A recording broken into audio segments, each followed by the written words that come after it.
একদিন স্বপ্নের দিন, 2 দিনও তো স্বপ্নেরই দিন। ডারউইন টেস্টের দ্বিতীয় দিন শেষে আমি এরকম একটা আলোচনা করেছিলাম, যেইখানে একজন দর্শক কমেন্টস করেছিলেন। আমি কমেন্টসটা আর খুঁজে পাচ্ছি না, কে কমেন্টসটা করেছেন সেটা জানাবেন, আমি আবার নামটা আপনার উল্লেখ করে দেব। এই কৃতিত্বটা অবশ্যই আপনার। কমেন্টস করেছিলেন যে না ভাই, প্রথম দিনটা গিয়েছিল আমাদের স্বপ্নের মতো, ওইটা ছিল স্বপ্নের দিন, আর দ্বিতীয় দিনটা হচ্ছে অস্ট্রেলিয়ার মাটিতে অস্ট্রেলিয়াকে টেস্ট হারানোর স্বপ্ন পূরণের পথে এগিয়ে যাবার মতো দিন। আমার পছন্দ হয়েছে, ঘটনা তো আসলে তাই। এবং তৃতীয় দিন শেষে সেইটা আরো অনেক বেশি প্রযুক্ত। তৃতীয় দিনটা স্বপ্নের দিন না, কিন্তু সত্যি সত্যি অস্ট্রেলিয়ার মাটিতে অস্ট্রেলিয়াকে টেস্ট হারানোর স্বপ্ন পূরণের পথে এগিয়ে যাবার মতো একটা দিন, যেইখানটাতে হয়তোবা লাস্ট পুশটাই কেবলমাত্র বাকি রয়েছে। বাংলাদেশকে ইতিহাস ডাকছে, বাংলাদেশের ক্রিকেট রূপকথার লাস্ট পৃষ্ঠাটা লেখাই কেবল বাকি। সেইটা কি এই টেস্টের চতুর্থ দিনে? চাই কি খেলা যদি পঞ্চম দিনে করায়, সেখানে বাংলাদেশের ক্রিকেটাররা করতে পারবেন? তৃতীয় দিন শেষে আমাদের সেই স্বপ্নের জায়গাটা আরো একটু কি বড় হয়ে ওঠেনি, স্পেশালি স্টিভেন স্মিথের উইকেটটা পাওয়ার পর? প্রথম ইনিংসে বাংলাদেশ অস্ট্রেলিয়াকে 198 রানে অল আউট করে দিয়ে নিজেরা আমরা 426 রান করেছি, অর্থাৎ 228 রানের লিড নিয়েছি। তারপরে তৃতীয় দিনের খেলা অস্ট্রেলিয়া শেষ করেছে 4 উইকেটে 161 রানে। অস্ট্রেলিয়ার চেয়ে এখনো আমরা 67 রানে পিছিয়ে রয়েছি, এগিয়ে রয়েছি। ফলে অস্ট্রেলিয়া পিছিয়ে আছে। ফলে এই জায়গাটাতে যদি বাংলাদেশ তৃতীয় দিন শেষেও ম্যাচে খুবই স্ট্রং পজিশনে আমরা আছি, অস্ট্রেলিয়াকে টেস্ট হারানো বাংলাদেশের পক্ষে সম্ভব, অবশ্যই সম্ভব। এবং সেইটা এই তৃতীয় দিনে গিয়ে কিভাবে আরো একটু সম্ভাবনা আমরা বাড়িয়ে তুললাম, আরো এই অলৌকিকতার বাস্তবের মাটিতে নিয়ে আসার কাছাকাছি চলে আসলাম। কোনটা মোমেন্ট অফ দ্য ডে, ওইটা নিয়ে তো একটু আলোচনা এই ফার্স্ট ভিডিওটাতে করছি আজকের দিনের। দেখেন, আজকের দিনে আমাদের চাওয়াটা কি ছিল? 50টা রান। প্রথম চাওয়াটা ছিল যে 50টা রান আমাদের দরকার, তাহলে লিডটা 200+ হয়ে যাবে। আমরা 50 রান চেয়েছি, 75 রান আমরা পেয়েছি। হ্যাঁ, সেই জায়গাটাতে অস্ট্রেলিয়ার ফিল্ডিং এর বদান্যতা রয়েছে। স্টিভেন স্মিথ ক্যাচ ফেলেছেন, ট্রাভিস হেড ক্যাচ ফেলেছেন। আমরা ওই সুযোগগুলো কাজে লেগেছে। আমাদের মেহেদী হাসান মিরাজ টেলেন্ডারদের নিয়ে কি ভীষণ বীরত্বপূর্ণ ব্যাটিংটা তিনি করলেন। নিজে 65 রানের একটা ইনিংস খেলেছেন। হাসান মাহমুদ আগের দিনে 13 সঙ্গে 1 রান যোগ করে 14 রানে আউট হয়েছেন, কিন্তু কত 90+ বল তিনি খেলে ফেলেছেন। তাইজুল বলেন, তাসকিন বলেন, তারাও কন্ট্রিবিউট করেছেন। ফলে আমাদের ওই 50 রানের চাওয়াটা 75 রানের পাওয়ায় রূপান্তরিত হলো, এবং তাতে করে বাংলাদেশ প্রথম ইনিংসে আমরা 426 রান করেছি।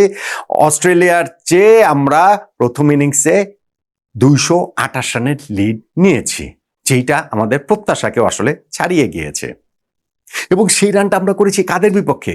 অস্ট্রেলিয়ার কোন বোলিং লাইন আপের বিপক্ষে? যেই বোলিং লাইন আপে রয়েছেন তাদের সেই বিখ্যাত pace trio Mitchell Starc, Pat Cummins এবং জশ হ্যাজেলউড, সঙ্গে নাথান লায়নের মতো একজন স্পিনার, যেই 4জন টেস্ট ক্রিকেটে 1600+ উইকেট তাদের রয়েছে।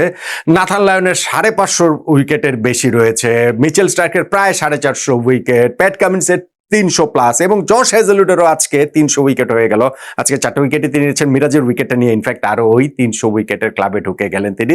টেস্ট ক্রিকেট ইতিহাসে কখনোই কোনো বোলিং লাইন আপে একই টেস্টে একই সঙ্গে এরকম ছিলেন না যে 4জন বোলারের 300+ টেস্ট উইকেট।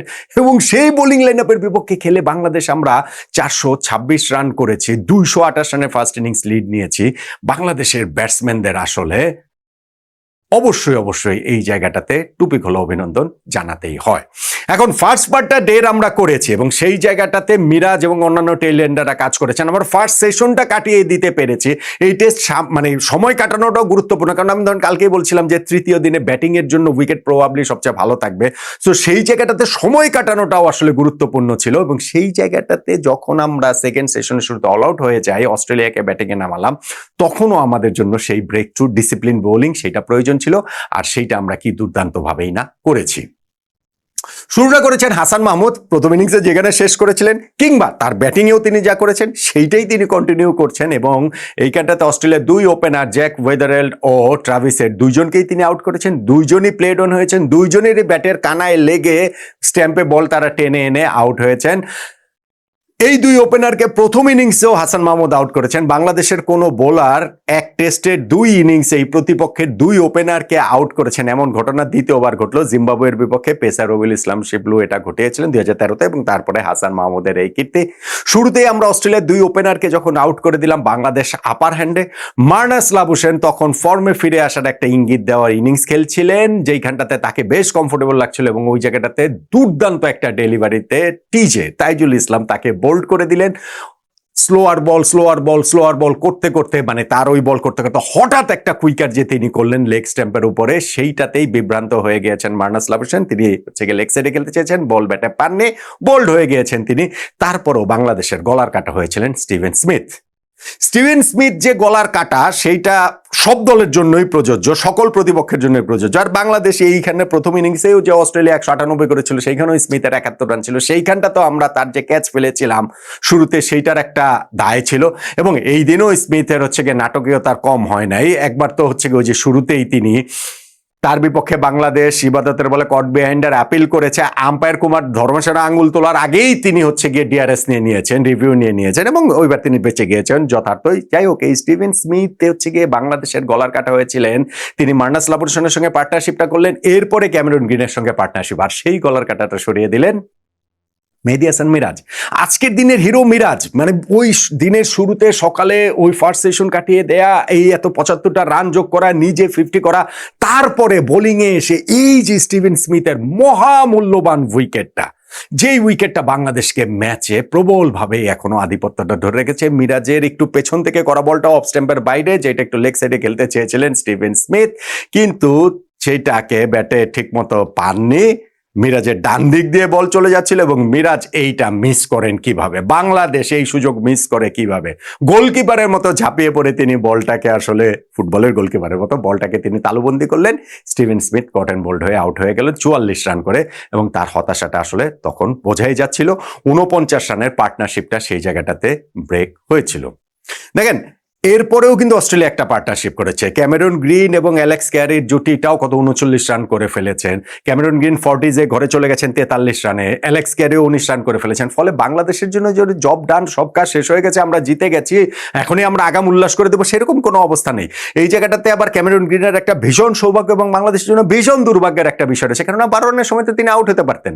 মানে তাসকিন আহমেদের বলটা তার ব্যাটের ইনসাইড এজ হয়ে বাউন্ডারি হয়ে গেছে বটে, কিন্তু ধারাভাষ্যে তখনই বলা হচ্ছিল যে এটা কি আসলে স্ট্যাম্পে লেগেছে কিনা, এবং সত্যি সত্যি দেখা গেল ইনসাইডে যে সেটাই স্ট্যাম্পে লেগেছিল, তবে তা বেলস ফেলে দেওয়ার মতো যথেষ্ট হয়নি। ফলে বাংলাদেশের ওইটা একটা ভীষণ দুর্ভাগ্য। ক্যামেরন গ্রিন ওই সৌভাগ্যের চোরেই আসলে এগিয়ে চলেছেন, এবং বাংলাদেশকে এই গ্রিন, ক্যারি, তারপরে ওয়েবস্টারও রয়েছে, এই উইকেট তিনটে স্পেশালি আমাদের জন্য খুবই খুবই গুরুত্বপূর্ণ। কেননা 67 রান আমরা এখনো এগিয়ে আছি বটে, তবে অস্ট্রেলিয়া যদি তারা বাংলাদেশকে ফোর্থ ইনিংসে আবার ধরেন 150-200 রানের লিডটা দিয়ে দেয়, মানে নিয়ে বাংলাদেশকে ওই টার্গেটটা দিয়ে দেয়, সেটা কিন্তু বাংলাদেশের জন্য অনেক চ্যালেঞ্জিং হবে। ফলে আমরা টেস্টের প্রথম 3 দিন যেইভাবে এগিয়েছি, যেইভাবে আমরা সত্যি সত্যি একটা ইতিহাস তৈরির পথে, সত্যি সত্যি একটা রূপকথা রচনার পথে আমরা এগোচ্ছি, সত্যি সত্যি আমাদের যে স্বপ্নের 2-3টা দিন গেল, এবং এখন সেই স্বপ্নের দিন পেরিয়ে স্বপ্ন পূরণের দিনের কাছাকাছি চলে এসেছি আমরা।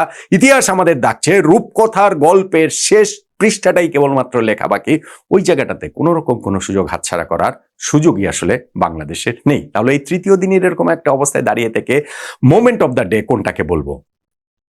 দেখুন, আমি কোনোভাবেই চাই না ক্যামেরন গ্রিনের, আমরা কেউই চাই না ক্যামেরন গ্রিনের ওই যে তার বেঁচে যাওয়াটা, সেইটা না পুরো এই টেস্টেরই টার্নিং পয়েন্ট হয়ে যায়। গ্রিন যদি ওরকম একটা ইনিংস খেলেন, বাংলাদেশ যদি ওরকম কোনটা হয়ে যায়, ওইটা আমরা কোনোভাবেই চাই না। এবং আজকের দিনের কনটেক্সটেও আসলে সেইটাকে আমি মোমেন্ট অফ দ্য ডেতে রাখছি না। মোমেন্ট অফ দ্য ডে আসলে স্টিভেন স্মিথের উইকেটটা। ভাই, এই ভদ্রলোক যদি টিকে থাকতেন, তাহলে কিন্তু বাংলাদেশের এই প্রথম ইনিংসে 228 রানের লিড সত্ত্বেও, তাদের ওই 3টা উইকেট তুলে নেওয়া সত্ত্বেও, স্মিথ এবং ক্যামেরন গ্রিনের পার্টনারশিপটা যদি এখনো কন্টিনিউ করতো থার্ড ডে শেষে, তাহলে বাংলাদেশ এখনো আমরা যতটুকু একটা আশাবাদী জায়গায় রয়েছি, আমাদের ওই আশাটা অত বেশি নাও হতে পারতো। ফলে মেহেদী হাসান মিরাজ যে কট অ্যান্ড বোল্ড করে স্টিভেন স্মিথকে আউট করে দিলেন, তৃতীয় দিনের মোমেন্ট অফ দ্য ডে সেটাই। টেস্ট ম্যাচ জয়ের পথে আমরা এই দিন শেষে আরো একটু কি এগিয়ে গেলাম কিনা, মোমেন্ট অফ দ্য ডে এর আপনার মতামতের সঙ্গে সঙ্গে সেটাও জানাতে পারেন।